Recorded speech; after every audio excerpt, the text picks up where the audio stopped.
Yo, what's good, everybody? GGTV, last YouTube video of the day, and probably the last YouTube video until Thursday. I'm gonna take a little break from the channel, but we have The Boys Season 2, Episode 3. We're gonna recap what happened. We're gonna kind of talk about what I thought of it. I was more enthused with this episode than a lot of the other episodes. I think this was a really good one. A lot of action, a lot of cool subplots, a lot of cool other things. We're just gonna talk about it. Episode 3 of The Boys Season 2 begins with Butcher apologizing for punching Huey in the mouth. 3 miles offshore, they're sitting ducks as Butcher promises he'll neutralize Kimiko if she becomes a problem. So, Butcher's been really aggressive. He's hurting Huey. Butcher seems like a very masculine, very, testosterone-ridden man. My God. He is fucking insane. He does some crazy shit that only Butcher would do in this show. But let's get into it. Frenchie overhears this thought and clearly isn't happy with his lack of compassion. So Frenchie's not a big fan of how Huey's kind of handling the situation. How Butcher's handling the situation. Frenchie and Butcher have been like friends. They've been business partners in this whole thing of taking down the Supes for quite some time. They've been doing it for like 6 years, I think they said. But he just doesn't like how Butcher's handling this situation because they're getting close to getting the Supes, and he is just not with what Butcher's doing. Unfortunately, Mouse isn't keen to sit still and starts trying to break free from his chains. Honestly, you would say unfortunately, but I want that guy to escape. He's innocent. He's Kimiko's brother. Just let him go. Once they figured out that he was Kimiko's brother, they should have been like, "Oh man, we can't hurt this guy, but we can't capture him. We can't do anything." But I don't know. While A-Train suffers the consequences of his Compound V overdose, Becca is forced to entertain our milk-guzzling Homelander. So Becca is Butcher's ex-wife. Homelander is kind of a douchebag. He really is a douchebag. He is the antagonist of the show, really. But he just keeps making it worse and worse for people to enjoy him on the show. It's cringy sometimes, how bad he makes himself out to be.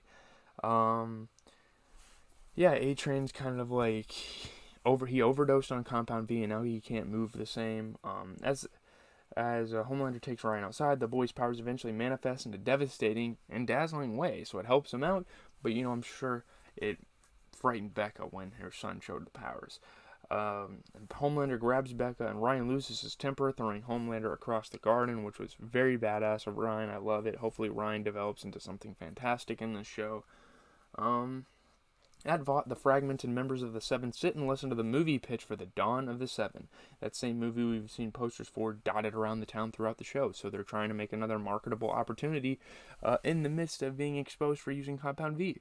It's a pretty animated display from the producer, but despite Ashley's enthusiasm, Stormfront has some questions. Stormfront is the sassy girl on the team. She is the what the fuck is this? She is not grateful for it at all. Before they can continue, Ashley receives a disastrous call and immediately tries to head up and speak to Stan. Now we're left wondering, what is this call? I don't know. We'll find out, I think. Stan kind of brushes off this call, but the real story here comes from the media. That's where the call comes from, is them talking about them using Compound V. The news talking about the Supes using Compound V, that is. So Stan Edgar, played by the same guy played by Gus Fringe, which is crazy that we're reviewing both shows at the same time. We've been watching them pretty consistently. Yeah, it's very interesting. Giancarlo Esposito is a great actor. I've come to really admire his work as a villain, as a smart villain at that. Yeah, it's awesome. He brushes off this call. He's like, "It's no big deal. I'll cover it up. Don't you worry about it." The Compound V situation is leaked, and thanks to Starlight, has caused a media storm of epic proportions. So Starlight definitely did cause this. She tried to get the sample of Compound V, tried to take it to the news. It succeeded, and now it is her fault. So they're gonna blame her for it, of course. Black Noir weeps. Black Noir didn't like it. I thought he was laughing. Back on the boat, Butcher struggles to show enthusiasm for Huey's win. He's very prideful. Butcher's like the average man. He's a very prideful guy. He doesn't want to give other people credit for doing stuff that he could have done. But yeah, given the Soup terrorist downstairs, he's got bigger fish to fry. He shouldn't really be talking about Huey that much. He needs to focus on different matters. He needs to focus on the fact that they have Mouse downstairs. And it doesn't take long before everything turns upside down. This episode goes to shit really quickly, like for the people we're rooting for. Frenchie heads in with a drink and asks Mouse for help communicating with Kimiko. I mean, Mouse is very adamant. He's like, I don't want to talk to you guys. You guys have trapped me. You guys have stored me away into a basement like I'm some sort of bottle of wine or something. Yeah. When he refuses, Frenchie leaves the can behind on his way. He's like, alright, I was just trying to help you. It's just what Mouse needs, as he uses the metal to break free. So Frenchie makes the mistake. He allows Mouse to break free. Meanwhile, the Deep continues to dive deep into his past trauma, trying to reflect on what made him leave the Seven, yada yada yada. This includes moments where fish were begging for their lives inside an aquarium. When he was a kid, he was able to communicate with fish, obviously, because of Compound V. It's a big moment for him as he opens up and finally starts to embrace his powers, and he wants to get back into the Seven. He wants to make a comeback. This doesn't last long, though, as Carol arrives with good news for Kevin. He's got a ticket back into the Seven. With a blessing from Alistar, the head of the church, this is his ticket back into Vought. So the big storyline now is, will he make a comeback into the Seven? Back on the boat, things take a turn for the worse when Mouse knocks a police helicopter out the sky. So yeah, that helps the hero group for a moment. The villain group, as the Soups would call them. They're a hero in my book, of course. That's kind of what this is painted as. Helps him in the moment, but now they're like, oh shit, he just took down a police helicopter. We are fugitives now. Huey and Butcher come to blows yet again with very different ways of dealing with this situation while neutralizing Mouse. So they're very conflicted. Like their dispute is kind of getting in the way of trying to neutralize Mouse, trying to calm him down to get him on their side. Butcher decides to speed off and leave the helicopter behind while Huey wants to check for survivors. So Huey's very sympathetic. He's like, oh my god, if we're going to get in trouble, at least make us look bad doing it. However, Butcher makes the final call, and all Huey can do is watch on helplessly as the raft doesn't catch any survivors that he throws out. Grace gives her instructions to the team in a bid to deal with this situation once and for all. A CIA safe house, so they're trying to retreat away to this place. Obviously Grace and Butcher both have connections with the CIA, so they're trying to take advantage of that. They're trying to retreat. Stan takes charge of the situation and briefs the Seven over what's happening. So he kind of meets with the Seven. He's like, alright, I gotta finally take the situation in my own hands. A-Train covers for Starlight while Homelander decides to rally the team and go after their supervillain, which is Mouse, of course. Doesn't sound like a supervillain, but trust me, the guy is. He's kind of insane. Of all people to stop them, though, it's the Deep who makes the biggest splash. So the Deep makes it to the situation before the Seven can, and he tries to make a stand. He tries to make a statement to the Seven. He controls sea animals, including one massive whale, to try and stop them. However, Butcher drives the boat straight to the middle of the great animal, and the Deep, having sympathy for animals, remembering his memories as a young boy, feels sympathy.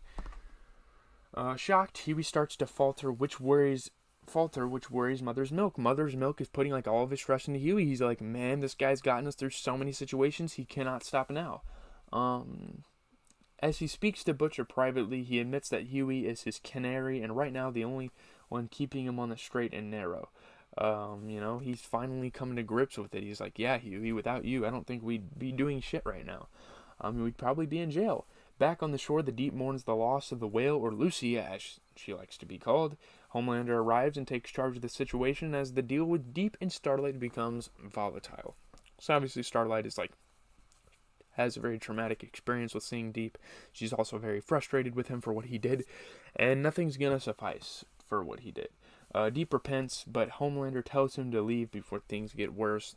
They don't want him in the Seven anymore. He already made a big enough mistake that's not going to get him back in. However, before he does, Homelander tells Deep to cover his disgusting gills up. It's showing through your vest. You might be back, man. I just had to cover up because Starlight. I wanted to agree with Starlight, right? Unfortunately, the Seven catch up with Huey and the others. That sucks. With Homelander watching on, he tells Starlight to kill Huey, so they find Huey. Oh my god. So she's telling Starlight to kill the love of her life right now. Butcher makes a decision and saves him from his fate, using Mouse's powers to trap Homelander, which was very badass. So, he's like, Mouse, please just do this for me, man. Please just get the heroes out of the way. They're both our villains. Yeah, it's awesome. Butcher, shouting out without that. He saved Huey's life. Unfortunately, this is also just the ticket he needs to break free. It's here we actually see just what Stormfront is made of. She chases after the group and destroys an apartment building floor by floor. She wants this kill. She wants this capture. As she looks set to seriously hurt Kimiko, Mouse saves her life. Stormfront seems to be worse than Homefront as she breaks both of Mouse's wrists and twists his neck, killing him instantly. So yeah, Stormfront kills Mouse. He's out of the equation. With their target gone, the group head back into hiding underground. Stan takes charge of the PR situation, and the group watch him talk on TV. So now they're like, well, we gotta hide away. We just killed somebody, I guess. I don't know. If there's one good thing that comes from this tragedy, it's Huey and Butcher, who seem to be on the same page, so they finally start to resolve their issues, which is great. As Stormfront takes to the stage, Kimiko watches with murderous eyes. Stormfront has killed Mouse, and Kimiko wants to do something about it. She's not the only one, though, as Homelander shows some serious disdain for his partner, following her going against protocol. Homelander is the one that's supposed to take out everybody, but Stormfront did. So she has a lot of enemies, even in her inner circle. This situation is far, far from over. This entire episode is chock full of action and crescendos into a lovely conclusion that sets up next episode nicely. There's lots of bubbling tension between the different heroes, and it'll be interesting to see how that develops over time. You know, the inner conflict's always interesting. Seems like A-Train may be losing his powers too, and that could see him thrown out for Deep, possibly. Could it be the expense of Deep joining? Yeah. The bad blood between Stormfront and Homelander continues to grow, and this will almost certainly spill over into a big confrontation in the future. That's before even mentioning Huey and Butcher, who seem to be on the same side for now, but that may not remain. I mean, Butcher's not the type of guy that'll just lay down for someone else. Kimiko will almost certainly seize control and want to go after the Seven following Mouse's shocking death, so you know Kimiko now has a reason to kind of show sympathy towards the others. The Supes have caused collateral damage, and, you know, obviously, in Kimiko's situation, you know, Mouse was a terrorist. Like, they had to kill him. But, yeah. Pockets of conflict could spill over at any time, and this messiness is partly why this season works so well. One thing's for sure, though, the show is just starting to heat up for this season. I'm very excited. I'm out, guys. I gotta